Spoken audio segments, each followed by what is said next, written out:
जय माताजी friends, welcome back to वाघेलास खाना खजाना। गौरी व्रत माटे आ स्पेशियल खारी भाजीना भजियानी रेसिपी है फ्रेंड्स कि जेने मोड़ू खावानुं बिल्कुल भावे नहीं, तो आ भजिया एकवार ट्राय करवा जेवा छे। ओછી મહેનત અને ટેસ્ટમાં સુપર ડુપર એવા આ ભજીયા ચાલો બનાવી લઈએ।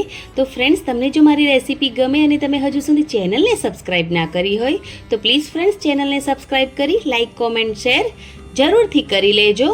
तो चालो शुरुआत करी लईए।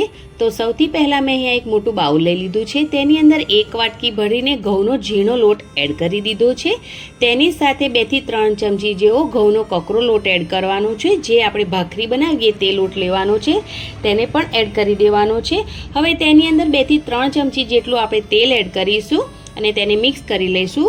લોટને મોઈ લેવાનો છે ફ્રેન્ડ્સ, કેમ કે લોટને મોવો ખૂબ જ જરૂરી છે। લોટને એકદમ સારી રીતે મોઈશું તો તેનું જે આઉટર લેયર છે એકદમ સરસ ક્રિસ્પી બનીને રેડી થાય છે। એટલા માટે પહેલાં આપણે લોટ એડ કરી તેલ એડ કરી તેને મોઈ લઈ અને સાઈડ પર મૂકી દઈશું, જેથી આપણા ભજીયા ખૂબ સરસ એવા ક્રિસ્પી બનીને રેડી થાય। એટલા માટે હવે આગળની પ્રોસેસમાં મેં અહીંયા એક પાક્કું કેળું લઈ લીધું છે અને તેને ચમચની મદદથી એકદમ સારી રીતે આપણે મેશ કરી લેવાનું છે। પહેલાં અહીંયા એક જ નંગ પાકા કેળાનો ઉપયોગ કરવાનો છે, તો એકદમ સારી રીતે અહીંયા મેશ કરી લીધું છે। હવે તેને પણ આપણે સાઈડ પર મૂકીશું અને અહીંયા મેં 100 ગ્રામ ખારી ભાજીને સાફ કરી તો તેમાંથી 70 ગ્રામ જેટલી બચી છે, તેને સાફ કરી એકદમ સારી રીતે 2 થી 3 પાણીથી ધોઈ લીધી છે અને હવે તેને લઈ લીધી છે। ત્યારબાદ અહીંયા મોણ કરેલો જે લોટ છે તેની અંદર પહેલાં એડ કરીશું, જે પાકું કેરું મેશ કરીને રાખ્યું છે તેને એડ કરવાનું છે।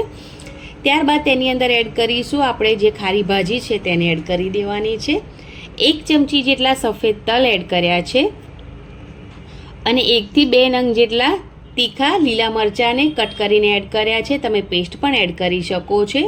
અને થોડા 4-5 મરીને ખાંડીને એડ કર્યા છે। તીખાશ દીકરીઓને જે પ્રમાણે પસંદ હોય એ પ્રમાણે તમારે એડ કરવાનું છે। 1 થી 2 ચમચી જેટલું અહીંયા મેં મોળું જે દહીં આવે તેને એડ કર્યું છે। હવે બધી જ વસ્તુને એકદમ સારી રીતે પહેલાં આપણે મિક્સ કરી લેવાની છે। કેળું અને ભાજી છે એટલે પહેલાં આપણે એકદમ સારી રીતે મિક્સ કરી લેવાનું છે, એટલે પછી જ્યારે આપણે તેનું ખીરું બનાવીએ તો આપણને કેટલું પાણીની જરૂર પડે એ પ્રમાણે ખબર પડે। એટલા માટે પહેલાં આપણે આ જ બધી વસ્તુ એડ કર્યા પછી તેને એકદમ સારી રીતે મિક્સ કરી લેવાનું છે અને પછી એકદમ થોડું થોડું પાણી એડ કરીને આપણે ખીરું બનાવવાનું છે। તો જેવું આપણે બેસનનું ખીરું બનાવીએ છીએ એ રીતનું ખીરું નહીં બને, આ ખીરું થોડું થીક બનીને રેડી થાય છે। એટલા માટે હું તમને બતાવીશ કે ખીરું કેવું બનાવીને રેડી કરવાનું।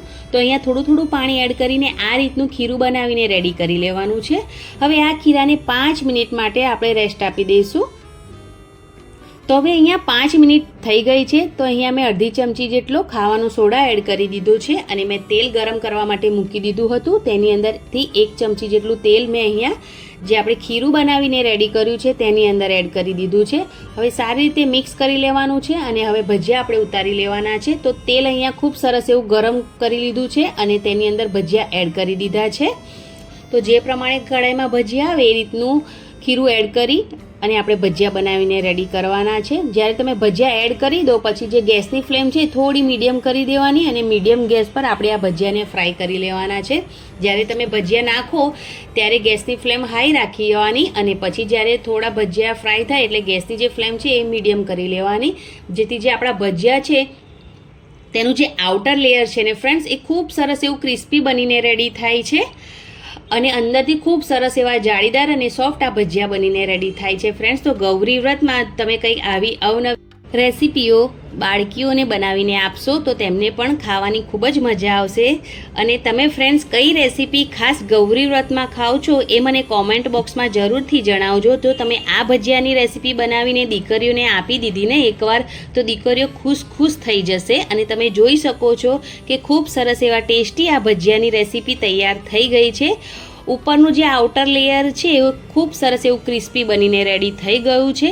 તો ફ્રેન્ડ્સ, તમને જો રેસીપી પસંદ આવી હોય તો પ્લીઝ ચેનલને જરૂરથી સબસ્ક્રાઈબ કરજો, લાઈક જરૂરથી કરજો અને આ વિડીયો જે દીકરીઓ ગૌરી વ્રત કરી રહી છે તેને જરૂરથી શેર કરજો, જેથી એ પણ આ રેસીપી બનાવે અને એન્જોય કરે આ ગૌરી વ્રતમાં ફ્રેન્ડ્સ। અને કોમેન્ટ બોક્સમાં જરૂરથી જણાવજો કે તમને મારી રેસીપી કેવી લાગી અને તમે ક્યાંથી મારો વિડીયો જુઓ છો એ પણ મને કોમેન્ટ બોક્સમાં જરૂરથી જણાવજો. Thanks for watching. Bye bye. Take care. જય માતાજી. જય શ્રી કૃષ્ણ. આવજો.